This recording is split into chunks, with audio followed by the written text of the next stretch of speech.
Ini terakhir untuk Gus Baha.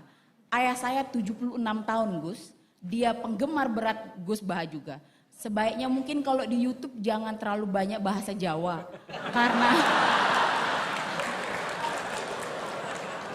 Karena bapak saya itu penonton terus setiap saat. Meski adik saya lulusan Al-Azhar Kairo Mesir, dia juga menerjemahkan apa yang Gus Baha bilang. Tetapi ayah saya bilang kurang lucu dibanding dengan Gus Baha. Ya, silakan. Assalamualaikum warahmatullahi wabarakatuh. Waalaikumsalam. Nama saya Indra Lukman dari Universitas Kiai Haji Ahmad Siddiq Jember. Di sini saya ingin bertanya terkait bagaimana bagi umat yang awam untuk mengkontekskan atau merelevansikan sebuah ayat pada fenomena yang terjadi di era modern ini, Gus. Saya ingin bertanya ke Gus Baha serta Gus Kiai Prof. Quraisy Shihab, yang dimana fenomena ini yang saya kaji terkait fenomena Down Syndrome, yang dimana Down Syndrome ini merupakan sebuah kondisi ketika kita berada di depan orang lain itu kita merasa baik-baik saja, namun sebenarnya kita itu dalam tekanan batin yang sangat luar biasa. Nah juga saya menemukan ayat yang dimana terdapat pada Quran surah Al-Baqarah ayat 42, yaitu wala talbisul haqqa bil batili wa taqtumul haqqa wa antum ta'lamun, yang dimana janganlah kamu campur adukkan kebenaran dengan kebatilan dan jangan pula kamu sembunyikan kebenaran sedangkan kamu mengetahui. Bisa dibantu mikrofonnya agak jauh sedikit karena kami nggak dengar. Ya, jangan terlalu dekat ya. Ya. Okay. Ya. Jadi bagaimana kita cara mengontekskan ayat Al-Quran dengan fenomena yang terjadi di era modern ini, Gus? Mungkin itu saja. Kontekstualisasi, baik. Kita cara kontekstualisasi ayat Al-Quran gitu ya. Oke. Dalam sebuah permasalahan. Ya. Baik, terima kasih. Pertanyaan satu lagi, Ibu, ya sana ya. Singkat padat, mohon menyebut nama ya. Ya. Assalamualaikum warahmatullahi wabarakatuh. Waalaikumsalam. Nama saya Esti Wahyuni. Saya dari Lombok. Udah ya. Saya dari Lombok, Gus. Ini pertanyaan untuk Gus Baha. Gus, saya sekitar 3 bulan yang lalu saya pergi menghadiri akad nikah di bawah kaki Gunung Rinjani. Di sana orang tua mempelai perempuan tidak mengizinkan anaknya untuk tidak akad dengan cara Rasulullah. Baik akadnya, baik bahasanya, baik caranya, semua dipisah.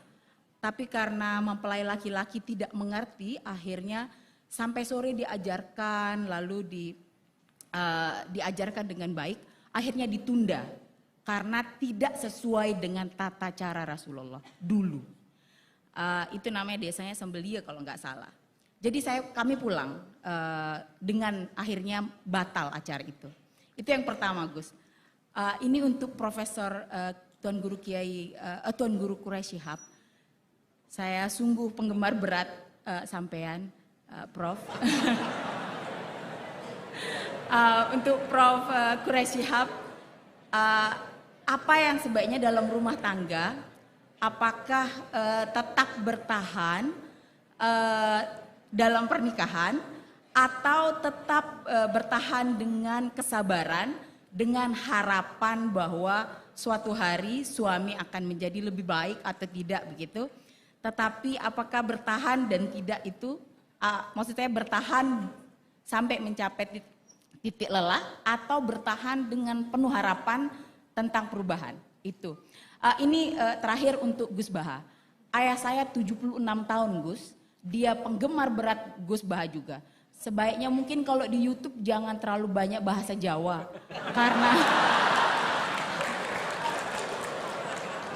Karena bapak saya itu penonton terus setiap saat. Meski adik saya lulusan Al-Azhar Kairo Mesir, dia juga menerjemahkan apa yang Gus Baha bilang. Tetapi ayah saya bilang kurang lucu dibanding dengan Gus Baha. Jadi mungkin sebaiknya dikurangi bahasa Jawanya. Jadi kami yang dari luar Jawa ini, ayah saya terutama bisa ikut ngaji. Terima kasih. Waalaikumsalam warahmatullahi wabarakatuh. Waalaikumsalam warahmatullahi wabarakatuh. Baik, terima kasih. Pertanyaan untuk Gus Bak dan Prof. Qures, kontekstualisasi ayat Al-Quran. Kemudian yang untuk Gus Bak ini terkait dengan pernikahan tadi, bertahan atau seperti apa. Kemudian yang untuk Gus Bak lagi ya, jadi saran. Ya. Baik, mohon dipersilakan Gus Bak. Ya. Bismillahirrahmanirrahim. Tadi siapa? Mbak Esti siapa? Esti Wahyun. Lombok ya? Oh ya. Jadi begini, kalau nikah itu tidak harus memaksakan persis seperti yang dipraktikkan Rasulullah SAW. Itu harus diberi pembelajaran. Dulu itu ada sahabat namanya Abdurrahman bin Auf. Itu lapor ke Nabi ya setelah nikah. Beberapa sahabat juga menikahi perempuan yang di luar panduan Nabi. Jadi Jabir itu anaknya Abdullah, punya saudara putri banyak. Dia tahu kalau panduannya Nabi itu halla bikron tola ibu hawa tola ibu. Ya kalau kamu nikah bisa mungkin tuh yang perawan. Karena perawan itu masih lucu. Kalau sudah mama kan wah garang ini misalnya. Misalnya. Tola ibu hawa itu bisa lucu, bisa mula abah. Kalau mama diajak mula abah kan mintanya mahal-mahal. Kalau masih perawan mungkin balon 10.000 sudah cukup gitu. Dan Nabi memang ngendikan halla bikron tola ibu hawa tola ibak. Terus sampai ngendikan fa'innal jariyah ardolil yasir. Karena kalau fa'innal bikro itu ardolil yasir. Kalau masih perawan itu sedikit-sedikit harta sudah cukup. Itu. Kalau sudah mak-mak kayaknya alhamdulillah tidak cukup. Tapi tidak cukup itu juga bagus. Ini bukan menghina mak-mak, justru bagus. Uang kebutuhannya banyak, dikasih sedikit. Memang harus dikomplain itu. Memang harus Nah begini. Ternyata Jabir ini menikahi janda. Ketika nikahi janda, Nabi tanya, kenapa engkau nikahi janda? Panduan saya itu perawan. Saya punya saudari, putri-putri banyak. Makanya saya enggak mau nikahi perempuan yang seumuran dengan saudara-saudara saya. Tapi saya nikahi perempuan yang bisa mensisiri adik-adik saya, bisa merumat. Terus Nabi bilang, santa asobta. Oke, kamu benar. Itu bukti bahwa di hal-hal sosial itu yang digenai Nabi itu bisa dinego, bisa dinego. Jadi beberapa sahabat juga nikah, enggak dihadiri Nabi, bahkan Nabi taunya terlambat. Ada sahabat matur, loh kamu kok tersenyum-senyum kenapa? Habis nikah ya Nabi. Terus, kam sukta ilaiha, kamu ngasih mahar berapa? Wasna nawatin min dahabin, ini sekitar gini. Terus Nabi ngendikan, aulim walau bisatin, ya kamu harus ada pesta-pesta kecil lah supaya teman-teman kamu tahu. Jadi selalu ada ketidaksempurnaan dalam nikah, yang penting itu sah. Itu harus dilatih berkali-kali. Karena kalau nggak dilatih itu dikira syarat-syarat ideal atau kesunatan dikira itu syarat apa? Sah. Misalnya a'linu hadar nikah wadribuhu biduf waf'aluhu fil masjid. Nikah itu harus dimaklumatkan, lakukan di masjid dan pakai terbang. Itu sahabat tahu semua, ulama tahu semua. Beberapa itu tidak syarat sah, tapi cukup sebaiknya begini, sebaiknya gini. Dan itu banyak sahabat yang zaman itu pun nggak nikah di masjid, juga nggak pakai terbang. Nah itu ranahnya ulama, itu namanya istihad. Orang bisa, kalau dalam bahasa usul fikih namanya tangkihul manat. Apa yang dilakukan Nabi kita seleksi, ini hukum, apa adat, apa kebutuhan, apa kasuistik. Yang dicontohkan Pak Kores tadi, ada orang kasuistik tadi, kayak Abu Sufyan itu rojulun misik. Hidon itu istrinya. Ya Rasulullah, ini Abu Sufyan rojulun misik. Ini lelaki ini pikir sekali. Gak pernah nafakoi saya, apa saya boleh mengambil tanpa pamit? Terus Nabi ngendikan, Budi mayak fiki bil ma'ruf. Kamu ngambil saja secukupnya. Kan gak mungkin Nabi mentoleransi ngambil tanpa pamit.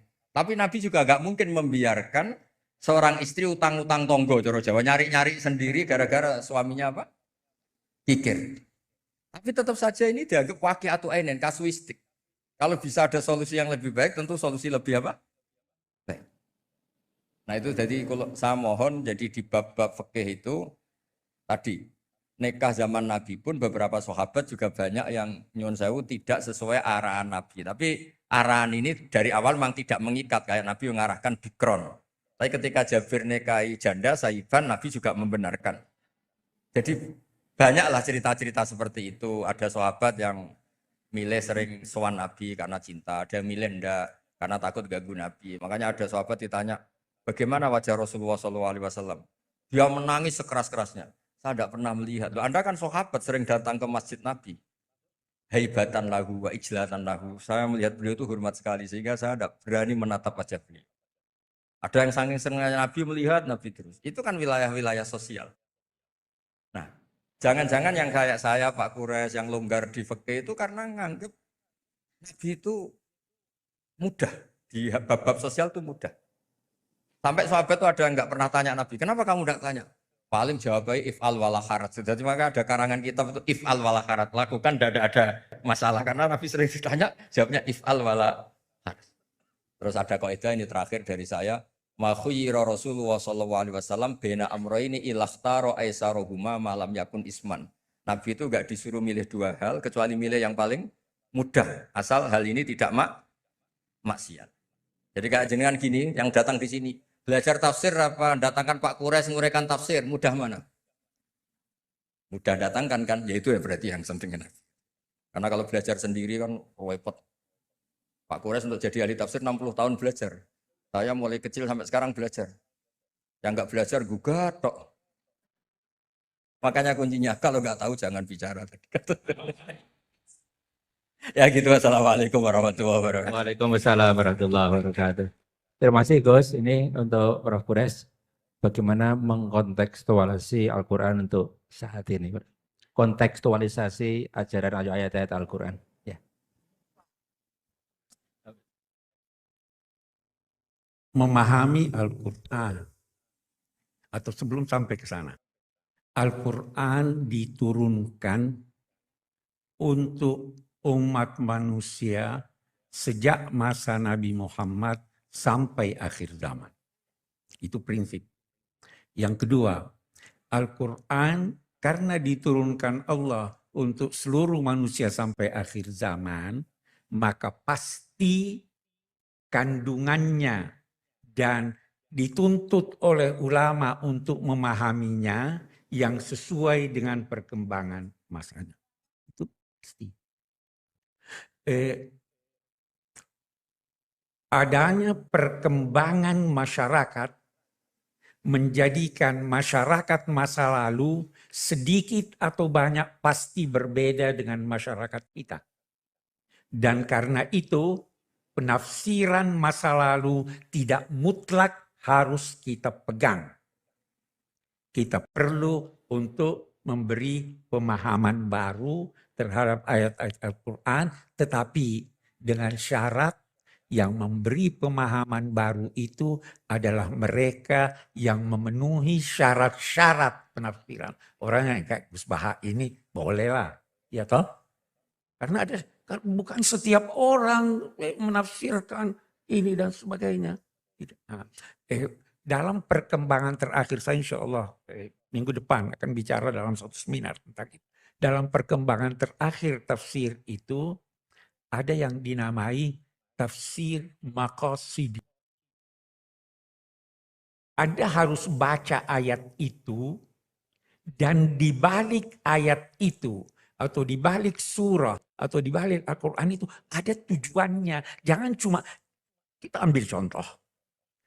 Pemilu yang lalu di Jakarta. Ribut Al-Ma'idah 51. Keributan itu karena tidak mengerti Al-Quran. Tidak mengerti apa arti aulia. Tidak mengerti ada kata di dalam Al-Quran. Tadi Gus Bahar sudah singgung. Ada kata di dalam Al-Quran yang kita tidak bisa terjemahkan secara harfiah. Saya ambil contoh kalau dari hadis. Bentar saya beri contoh dari Al-Quran. Nabi bersabda, saya ingin salat dikumandangkan, kemudian saya suruh seorang jadi imam salat, baru qamat, baru saya mau pergi bersama sekian banyak orang membawa kayu bakar untuk membakar rumah-rumah muslim yang tidak ke masjid salat. Memang wajib ke masjid. Tidak kan? Kenapa Nabi mau bakar? Anda harus paham bahwa ada yang dinamai penekanan, istilah dalam tafsir taglid ini untuk memberikan ini perlu. Bukan berarti memang Nabi mau ini. Memang berarti bahwa Nabi memang mau bakar. Itu banyak begitu. Jadi kita harus paham ini. Berdasalah ulama-ulama lalu telah memberikan penafsiran pencerahan untuk masyarakatnya. Ulama masa kini dituntut untuk memberi penafsiran dan pencerahan untuk masyarakat walaupun berbeda dengan yang lalu selama masih dimungkinkan oleh teks. Saya kira.